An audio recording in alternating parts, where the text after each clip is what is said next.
जय जय श्री हरिवंश। इसका मृत्युलोक नाम इसीलिए रखा गया है कि यहाँ वस्तु, व्यक्ति, स्थान, पद, प्रतिष्ठा सब कुछ नष्ट होगा। जरा थोड़ी देर विचार करो, आप जिसमें जिंदगी पूरी लगा दिए, आपको अकेला जाना पड़ेगा, आपके साथ कोई वस्तु नहीं जाएगी, पर कर्म जाएंगे। वर्णन करते हैं कि कर्म का फल इतना अधिक मिलता है, जैसे यहां 1 मन गेहूं खेत में फेंका जाए तो 40 मन गेहूं होता है। ऐसे ये खेत है कर्म भूमि। यदि आप पाप कर्म करेंगे थोड़ा, तो आपको बहुत मिलेगा। यदि आप पुण्य कर्म करेंगे तो वो भी आपको बहुत करके मिलेगा। पाप कर्म का फल दुख, रोग, नरक और अन्य योनियों में जन्म लेना है। पुण्य कर्म का फल सुख, स्वर्ग और अच्छे कुलों में जन्म लेना है। इन दोनों कर्मों से अलग हट करके है भगवत भजन, जो पाप और पुण्य दोनों से अलग है। ये सीधे भगवत प्राप्ति कराता है, मोक्ष प्राप्त कराता है, अखंड सुख प्राप्त कराता है, जहां किंचन मात्र दुख नहीं, मरना, जन्मना, रोग, किसी भी तरह का कोई दुख नहीं। अब समस्या पड़ती है कि पाप और पुण्य कर्म करने में तो मन न लग सकता है हमारा। पुण्य कर्मों में भी लग सकता है, दान है, भंडारा कराना है, तीर्थ स्नान करना है, ये सब। भजन में मन लगना, जो पाप और पुण्य दोनों से अलग है, और वो केवल मनुष्य जन्म में हो सकता है, किसी और योनियों में नहीं। अगर ये चूक हो गई कि आप भजन नहीं किए तो बड़ा पछताना पड़ेगा। मन पछताई है अवसर बीते। अब बात घूम के आई मन पे। यह है क्या मन? ये मन है क्या? मन ना तो आप इसे चैतन्य ही कह सकते हैं, क्योंकि आत्मा नहीं है, और ना आप इसे जड़ कह सकते हैं। ये उभय रूप है। इंद्रियाणाम मनश्चास्मि वैसे भगवत स्वरूप है, पर ये जड़ भी है और चैतन्य भी है। जो भगवान ने अपनी माया प्रकृति का वर्णन किया, अष्टधा प्रकृति का, उसमें मन का भी वर्णन किया है। ये प्रकृति से युक्त है, और शास्त्रों में इसे आत्मस्वरूप भी बताया है, ये भगवत स्वरूप भी है। तो कह रहे हैं, अगर मन आपका वश में हो गया तो मोक्ष, और मन अधीन नहीं हुआ, भजन में नहीं लगा, तो यही दुर्गति। दुर्गति और सदगति आपके मन के अधीन है। तो कहते हैं, क्यों मन को वश में करें? जो आता है मन में वही करें, आनंद ले, जैसा लोग कहते हैं। तो कहते हैं, इससे तुम दुखों में फंस जाओगे। जितनी जेल भरी है, वहां सबसे पूछो तो मन ने ही जेल पहुंचाया है। जितनी गलत बात, बेइज्जती, अपमान होता है, मन ने ही। मन को छूट नहीं देना। अगर हमने मन को छूट देकर मनमानी आचरण किए तो दुर्गति पक्की। तो बोले, इसका मतलब हुआ मन को वश में करना पड़ेगा ही। बोले जी, तो इस मन को वश में करने का उपाय क्या है? क्या उपाय है मन को वश में करने का? यही बात अर्जुन जी ने भगवान से पूछा था। तो भगवान ने कहा, अभ्यास और वैराग्य। अभ्यासेन और वैराग्यन, ये 2 बात कही थी।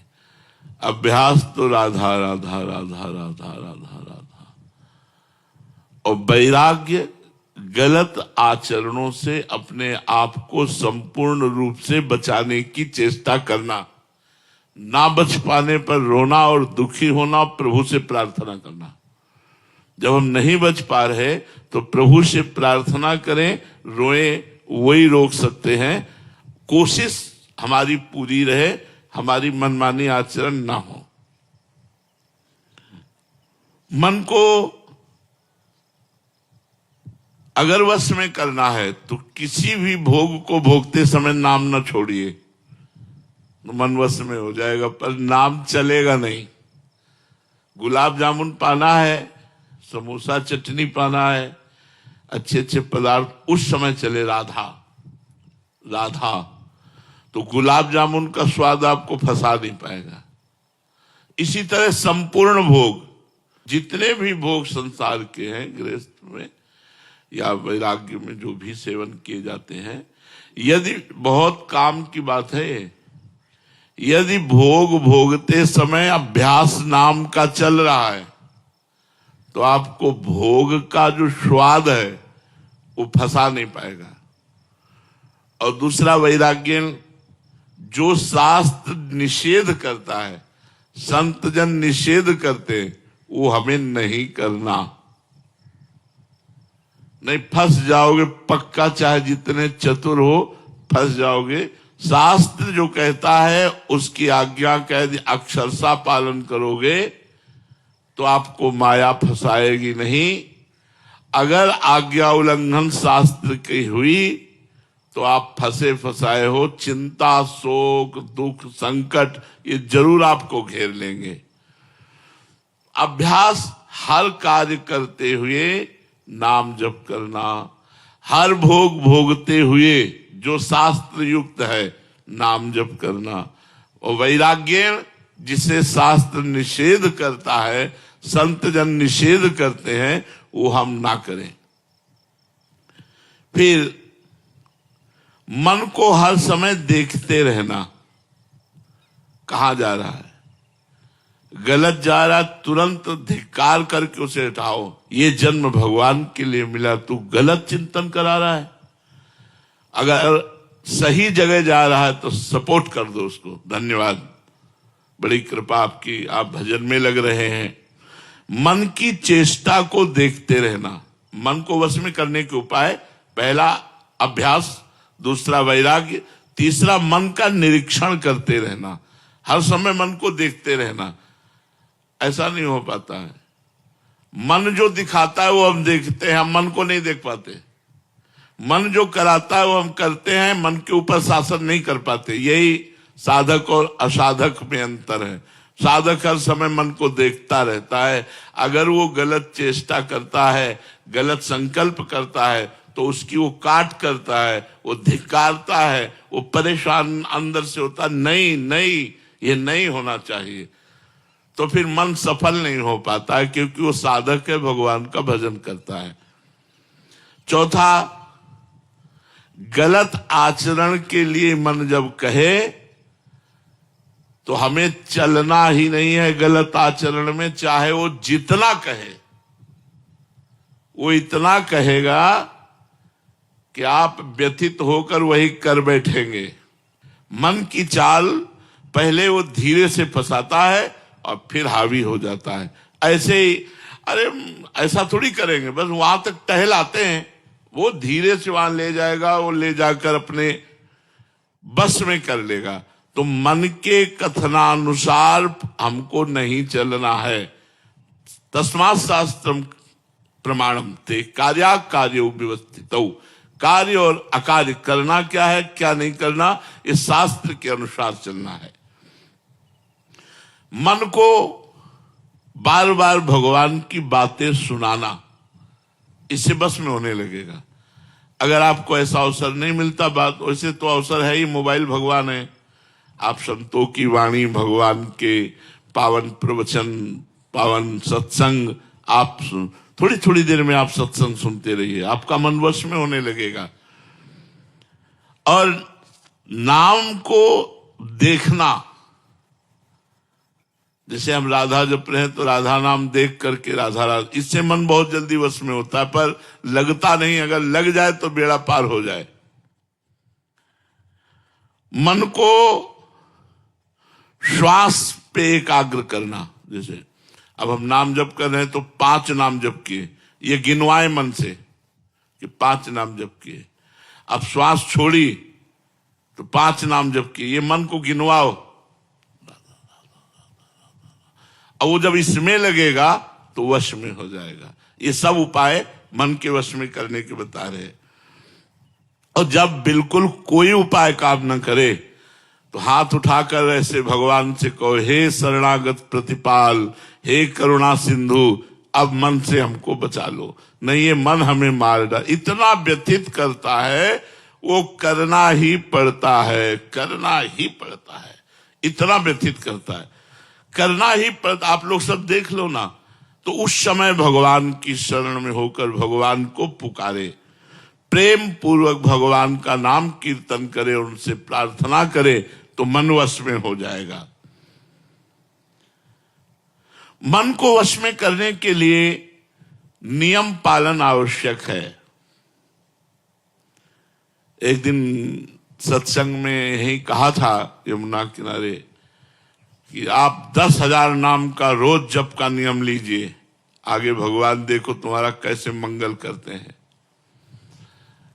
हाथ, हमने कहा था हाथ उठाइए, लगभग सबने उठाया था, लेकिन कितने लोग 10,000 नाम जप उनमें से करते होंगे?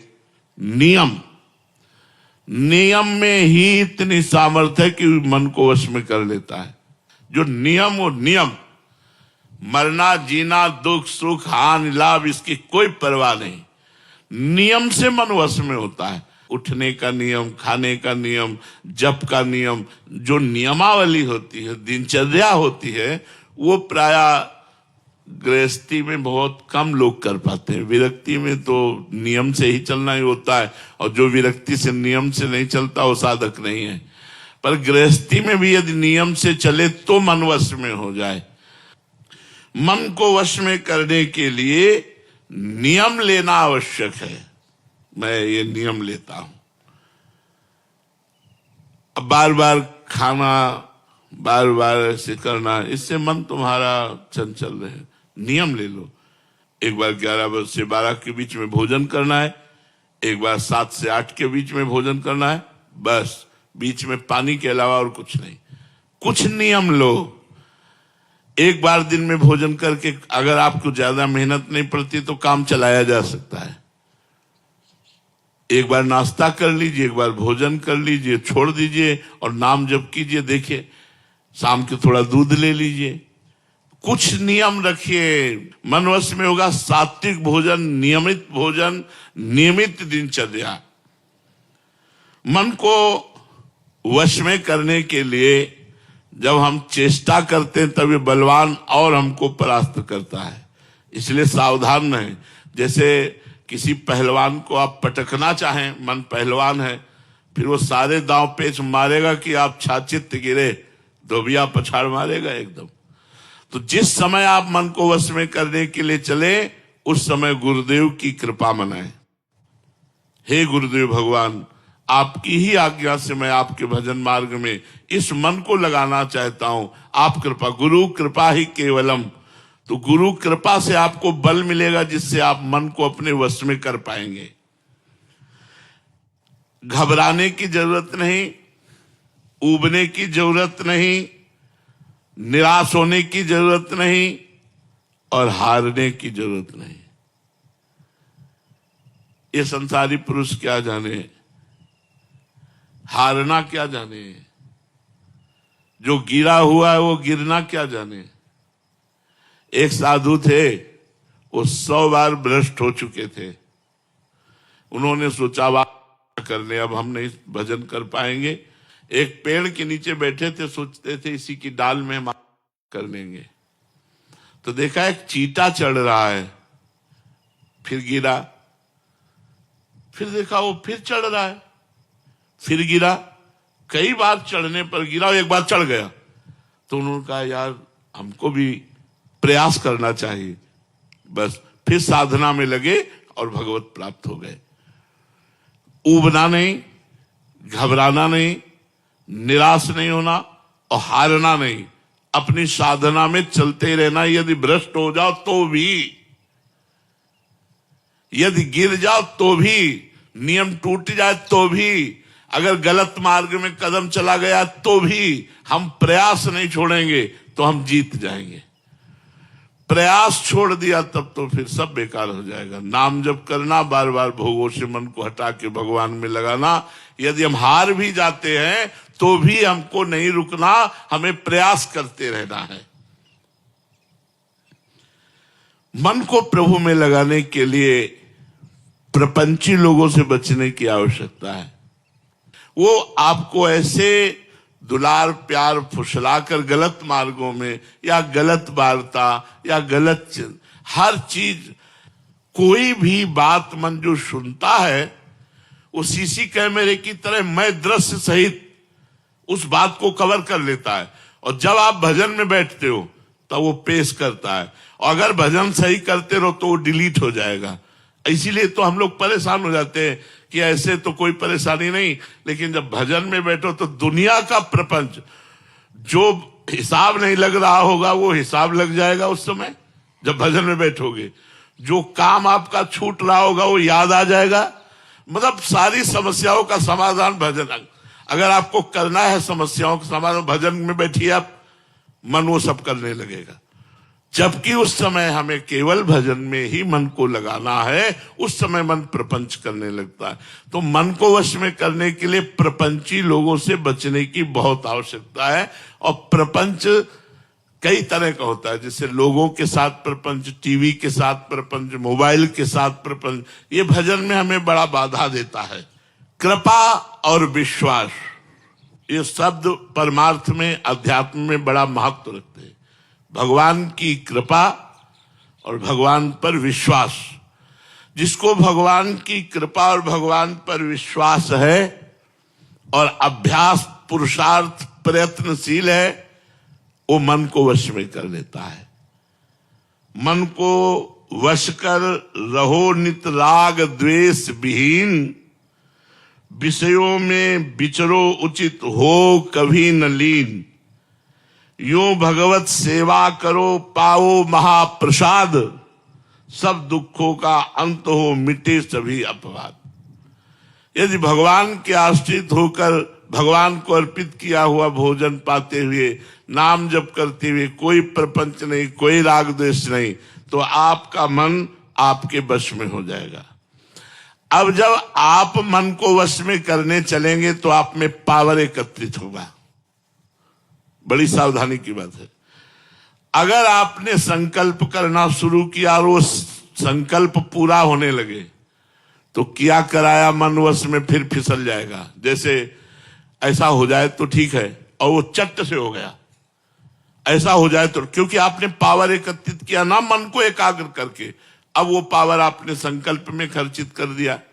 तो कह रहे जो भजन करने वाले लोग हैं उनको किसी विषय का जल्दी संकल्प नहीं करना चाहिए। मन संकल्प, चूंकि पावर मन को एकाग्र करने से होता है, तो जो संकल्प किया अगर वो सिद्ध होने लगा, वो चीज आने लगी, तो आपका पावर जाने लगा। मन आप